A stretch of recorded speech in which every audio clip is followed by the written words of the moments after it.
DBS ম্যাডামের ক্লাসে সবাইকে স্বাগতম। সবার আগে চ্যানেলটা সাবস্ক্রাইব করে নোটিফিকেশনটা অন রাখবে, তাহলে রোজকার ভিডিও তোমরা দেখতে পাবে। ভিডিওটা বেশির থেকে বেশি লাইক শেয়ার করো, কমেন্টস করো, যদি ইম্পর্টেন্ট কিছু দরকার থাকে আমি আলোচনা করে থাকলে ডেফিনেটলি দিয়ে দেবো।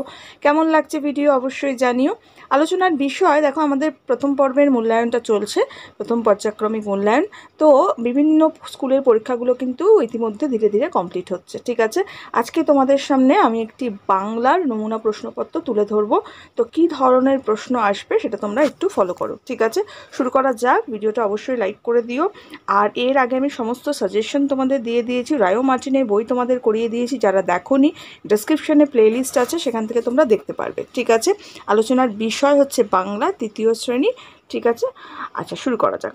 দেখো সবাই, এটা আমাদের এক্সাম যেটা থাকছে, এক্সামটা থাকবে কিন্তু তৃতীয় শ্রেণীর জন্য বলছি আমি। বাংলা বিষয়ের জন্য সময় থাকবে আমাদের 20 মিনিট, আর পূর্ণমান থাকবে হচ্ছে 10। সব বিষয়ে পূর্ণমান 10 থাকবে, সময় 20 মিনিট থাকবে, ওকে। প্রশ্ন প্রথমে 1 নম্বরে কি দিয়েছে দেখো, বলছে নিচের প্রশ্নগুলির উত্তর দাও। আমাদের 5টা করতে দিয়েছে, 5টার জন্য আমাদের 5 নম্বর দিয়েছে, প্রত্যেকটা 1 নম্বর করে দিয়েছে। সবার প্রথমের প্রশ্ন দিয়েছে, চাষির ছেলের বউ কোথা থেকে কিসের বীজ কিনে এনেছিল।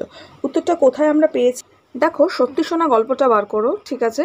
পাতাবাহার বইয়ে এখানে আমরা চলে যাব একদম 3 নম্বর 4 নম্বর পাতায়। দেখো 4 নম্বর পাতায় কিন্তু এখানটা খুব সুন্দর করে আমাদেরকে দিয়েছে। দেখো এই যে রয়েছে, দেখো এইখানটা রয়েছে। দেখো, তার বউ হাট থেকে সবচেয়ে সেরা ধানের বীজ কিনে আনলো। তাহলে কোথার থেকে কিনে আনলো?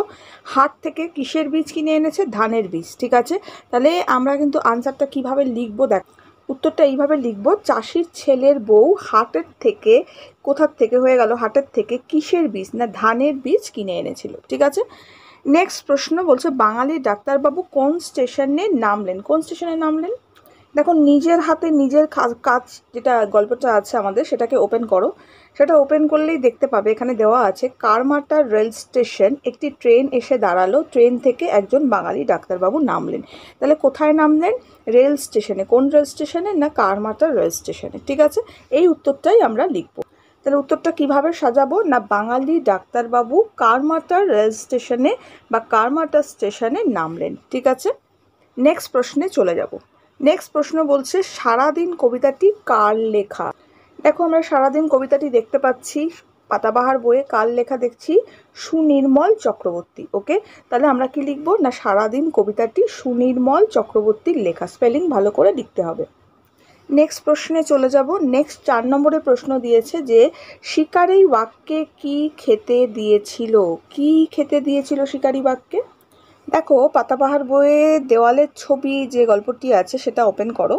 ওপেন করলেই একদম দেখো প্রথম পাতাতে এইখানটা রয়েছে, দেখো লাস্ট লাইনটা 19 নম্বর পাতায়। বলছে শিকারি, জাস্ট এ সেকেন্ড, বলছে শিকারি, এই দেখো, বলছে শিকারি লোটায় করে, এই যে শিকারি লোটায় করে পুকুরের ঠান্ডা জল এনে দিল। তাহলে বাঘকে কি খেতে দিয়েছিল না, লোটায় করে পুকুরের ঠান্ডা জল খেতে দিয়েছিল, ঠিক আছে। তাহলে আমরা লিখবো, শিকারি লোটায় করে বাঘকে পুকুরে ঠান্ডা জল খেতে দিয়েছিল, ঠিক এইভাবে লিখবো।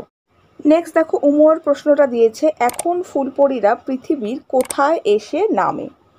দেখো উত্তরটা আমাদের রয়েছে এইখানটায়। কোন গল্প না, ফুল গল্প, শুক্লতা রাওয়ের লেখা। দেখো এই জায়গাটা আমরা দেখতে পাচ্ছি, এখনও নাকি ফুলপরীরা নেমে আসে পৃথিবীতে, যেখানে মানুষ থাকে না সেখানে, যেখানে মানুষ থাকে সেখানে নয়, রাত হলে চাঁদ উঠলে তারা গভীর জঙ্গলের ভেতর নেমে আসে, ঠিক আছে, নামে। তাহলে উত্তরটা আমরা কিভাবে সাজাতে পারি, ফুলপরীরা পৃথিবীর গভীর জঙ্গলের ভেতর নেমে আসে। কেন দিয়েছে কোথায় নেমে আসে না, দেখো গভীর জঙ্গলে দেওয়া আছে নেমে আসে, তাই তো। তাহলে আমরা লিখব হচ্ছে, গভীর জঙ্গলের ভেতর নেমে আসে যেখানে মানুষ থাকে না, ঠিক আছে। মানে এখানে তো বলেছে যেখানে মানুষ থাকে সেখানে নয়, অর্থাৎ যেখানে মানুষ থাকে না সেখানেই আসে, ঠিক আছে। তো এইভাবে কিন্তু উত্তরটা আমরা দেব। কি লিখলাম তাহলে? আমরা লিখলাম হচ্ছে, ফুলপরীরা পৃথিবীর গভীর জঙ্গলে নেমে আসে যেখানে মানুষ থাকে না, ঠিক আছে। এইটুকু দিলেই হয়ে যাবে। নেক্সট আমাদের কি দিয়েছে একটু দেখে নেব। নেক্সট আমাদের দিয়েছে শব্দার্থ দিয়েছে, এখানেও দিয়েছে, আগেরটা দেখো 5টা দিয়েছে আমাদের, সেখান থেকে কিন্তু 5টা করতে হয়েছে 5 নম্বর। এখানেও দিয়েছে দেখো 2টো দিয়েছে, আমাদের 2টো করতে দিয়েছে। একটা হচ্ছে পুলক, পুলক মানে কি হবে, এটা পুলক মানে আনন্দ করব। আরেকটা দেখো ধরা, ধরা মানে কি হবে, ধরা মানে আমরা পৃথিবী করব। হয়ে গেল। নেক্সটটা কি দিয়েছে দেখো, নেক্সট বলেছে সঠিক উত্তরটি বেছে নিয়ে পুরো বাক্যটি আবার লেখো। অর্থাৎ যেটা সঠিক হবে উত্তর সেটা আমাকে ডিসাইড করতে হবে বা চুজ করতে হবে, করে আমাকে কিন্তু সেন্টেন্সটা আবার লিখতে হবে। যেমন দেখো কি দিয়েছে, বলছে পৃথিবীর পাতা ভরা বাগানে নেমে এলো জলপরীরা, ফুলপরীরা নাকি বন। তাহলে পৃথিবীর পাতা ভরা বাগানে নেমে এলো ফুলপরীরা, তাই তো। তো এটাই আমরা লিখবো, আমরা ফুলপরীরা ডিসাইড করলাম। এবার আমরা কি লিখবো, যে পৃথিবীর পাতা ভরা বাগানে নেমে এলো, একটু ড্যাশ দিলাম, দিয়ে লিখবো ফুলপরীরা। হয়ে গেল। এইভাবে পূর্ণ বাক্যটা করতে হবে। পূর্ণ বাক্য করার সময় কিন্তু 3টে অপশান লেখার কোনো দরকার নেই, সঠিক উত্তরটাই কিন্তু আমাকে লিখতে হবে। ওকে। নেক্সট দেখো কি বলেছে, নেক্সট ক্ষয়েরটা আমাকে দিয়েছে যে বনের পশু পাখিরা শিকারীকে ভালোবাসতো, ঘৃণা করত নাকি ভয় পেত। ঠিক আছে, তাহলে বনের পশু পাখিরা শিকারীকে কি করত না, শিকারীকে কিন্তু খুব ভয় পেত। তো আমরা এটা ভয়, তোমার এখানে দেবো হচ্ছে ভয় পেতটা চুজ করব। লিখবো যে বনের, এটা ব নয়কার হবে, স্পেলিংটা মিস্টেক হয়েছে, তাহলে বনের পশু পাখিরা শিকারীকে ভয় পেত, এইভাবে আমরা লিখে দেবো। ওকে। নেক্সট দেখো কি দিয়েছে, বলছে বর্ণ বিশ্লেষণ করো। ওকে, এখানে একটি মাত্র করতে দিয়েছে। ঠিক আছে, তাহলে বর্ণ বিশ্লেষণটা আমরা কি করে করব দেখো, আনন্দ দিয়েছে, দেখো আনন্দ আ আছে, তো আমরা সবার আগে আটাকে লিখবো, এভাবে আ লিখবে। ওকে, আটা স্বরবর্ণ, সেই জন্য এর নিচে কোনো হসন্ত দেবো না, যেমন আ আছে বসিয়ে দেবো, যেমন আছে তুলে বসিয়ে দেবো। যোগ দিলাম, এবার ন আছে, তো আমি নটাকে লিখলাম। নটা যেহেতু স্বরবর্ণ, তো সেই জন্য আমরা নিচে কি করলাম না, একটা হসন্ত দিলাম। যোগ কি আছে, নয়ে কোনো আকার ইকার নেই, তার মানে আমরা অ করব তার সঙ্গে, এখানটা আমরা অ বসালাম।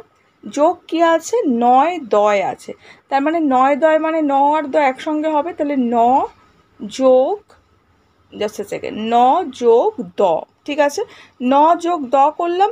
এবার দেখো নিচে আনন্দর নিচে, মানে আনন্দের পাশে কিন্তু আকার ইকার কিচ্ছু নেই, তাহলে আমরা যোগ অ করব, সঙ্গে আমরা যোগ দিয়ে অ করব।